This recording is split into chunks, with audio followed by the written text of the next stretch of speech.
আসসালামু আলাইকুম। অনলাইন তালিম থেকে পড়া হচ্ছে। ফাজাইলে রমজান থেকে পড়া হচ্ছে তৃতীয় পরিচ্ছেদ এতেকাফের বর্ণনা।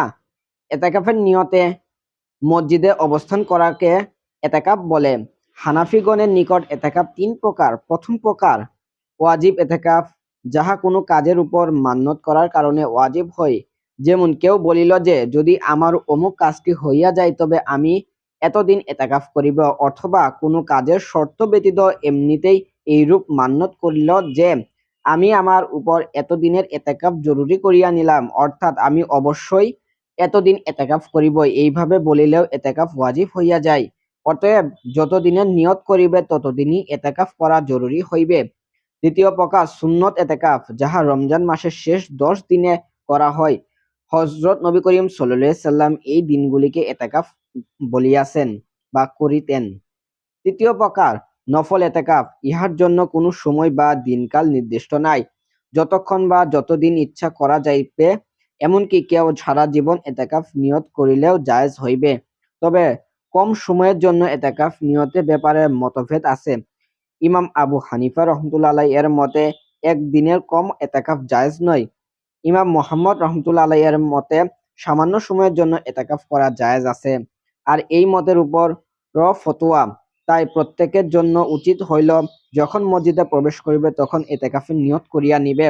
তাহা হইলে যতক্ষণ সে নামাজ ইত্যাদি অন্যান্য ইবাদত বন্দেগীতে মশগুল থাকিবে ততক্ষণ সে এতেকাফেরও সওয়াব পাইয়া যাইবে।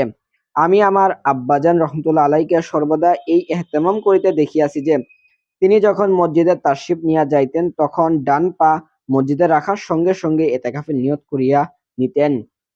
খাদেমগণকে তালিম দেওয়ার জন্য কখনো কখনো আওয়াজ করিয়াও নিয়ত করিতেন। এতেকাফের সওয়াব অনেক বেশি। এতেকাফের ফজিলত ইহার চাইতে বেশি আর কি হইবে যে, স্বয়ং নবী করিম সাল্লাল্লাহু আলাইহি সাল্লাম সর্বদা ইহার ইহতেমাম করিতেন। এতেকাফকারীর দৃষ্টান্ত হইল ওই ব্যক্তির মত, যে কাহারো দরজায় গিয়া পড়িয়া রহিল আর বলিতে থাকিল যে, আমার দরখাস্ত মঞ্জুর না হওয়া পর্যন্ত আমি এখান হইতে যাইব না।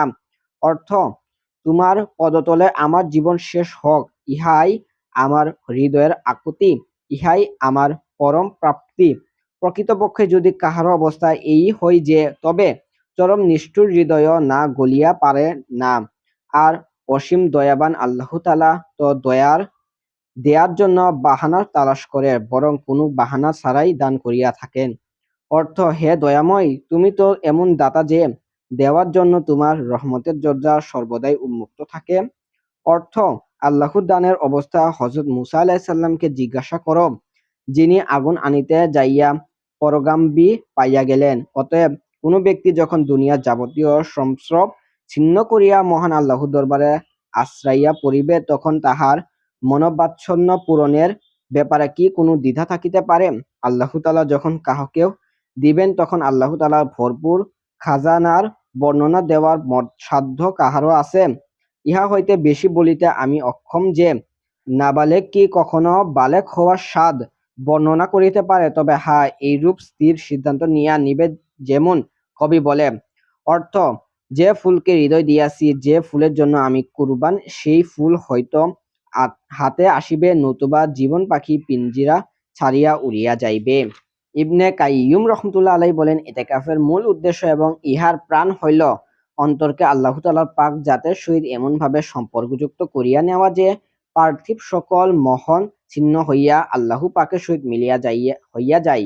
দুনিয়ার সমস্ত ধ্যান খেয়ালের পরিবর্তে একমাত্র আল্লাহ পাকের ধ্যান খেয়াল নিমগ্ন হইয়া যায়। গায়রুল্লাহর সকল মায়াজাল ছিন্ন করিয়া এমনভাবে আল্লাহর অন্তত সান্নিধ্যে ডুবিয়া যাইবে যে, সকল চিন্তা চেতনা ও কল্পনার একমাত্র তাহারই পাক জিকির এবং তাহারই মহব্বত প্রতিবিষ্ট হইয়া যায়। মখলুকের ভালোবাসা বিদরিত হইয়া শুধু আল্লাহর সুনিমর্ম ভালোবাসায় হৃদয় মনে সৃষ্টি হইয়া যাইবে। এই ভালোবাসায় নির্জন কবরের ভয়ঙ্কর পরিস্থিতিতে কাজে আসিবে, কারণ সেই দিন আল্লাহ তাআলার পাক জাত ব্যতীত একান্ত বন্ধু ও সান্ত্বনা দানকারী আর কেউ থাকিবে না। পূর্বেই ইহা হইতেই যদি তাহার সহিত মনের সম্পর্ক কায়েম হইয়া থাকে, তবে সেখানে কি আনন্দ উপভোগের না সময় কাটিবে। অর্থ, আমার মন সেই সুবর্ণ সুযোগ খুঁজিতেছে, যাহাতে রাত্রটি প্রেমাল সম্পদের ধ্যানে বসিয়া থাকিবে। মারাকিল ফালাহ এর গ্রন্থকার বলেন, এতেকাফ যদি এখলাসের সহিত হয় তবে ইহার সর্বশ্রেষ্ঠ আমল। ইহার বৈশিষ্ট্য ও গুণাবলী বর্ণিত, কারণ ইহাতে সংসার জগতের সমস্ত মায়াজাল ছিন্ন করিয়া অন্তরকে একমাত্র আল্লাহর ধ্যানে মগ্ন করা হয়। স্ত্রীয় নফসকে মাওলা পাকের হাতে সুপর্দ করিয়া দিয়া মনিবের দুয়ারে পড়িয়া থাকা হয়। অর্থ, আবার মন চায় দারোয়ানের দয়ায় বোঝা মাথায় লইয়া কাহারও দয়ারে পড়িয়া থাকিব। তদুপরি ইহাতে সবসময় এবাদতে মগ্ন থাকা হয়, কেননা এতেকাফকারীকে ঘুমন্ত জাগ্রত সর্বস্থায়ী এবাদতকারী হিসেবে গণ্য করা হয়। এইভাবে সর্বদা আল্লাহর নৈকট্য বিদ্যমান থাকে। হাদিসের কুদসিতে বর্ণিত হইয়াছে, আল্লাহ পাক ইরশাদ করেন, যে ব্যক্তি আমার দিকে 1 হাত অগ্রসর হয় আমি তাহার দিকে 2 হাত অগ্রসর হই, আর যে ব্যক্তি আমার দিকে ধীরে ধীরে আসে আমি তাহার দিকে দৌড়াইয়া যাই। ইহা ছাড়াও এতেকাফে আল্লাহর ঘরে অবস্থান করা এবং দয়ালু মেহরবান সর্বদা নিজ মেহমানের সম্মান করিয়াই থাকেন।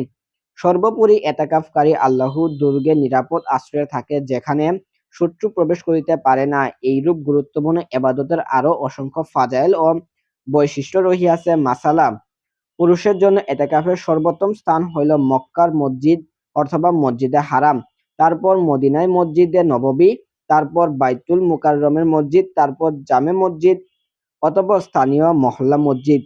ইমাম আবু হানিফা রহমতুল্লাহ আলাইহি এর মতে এতেকাফে সহিহ হওয়ার জন্য মসজিদ 5 ওয়াক্ত নামাজ জামাত হওয়া শর্ত।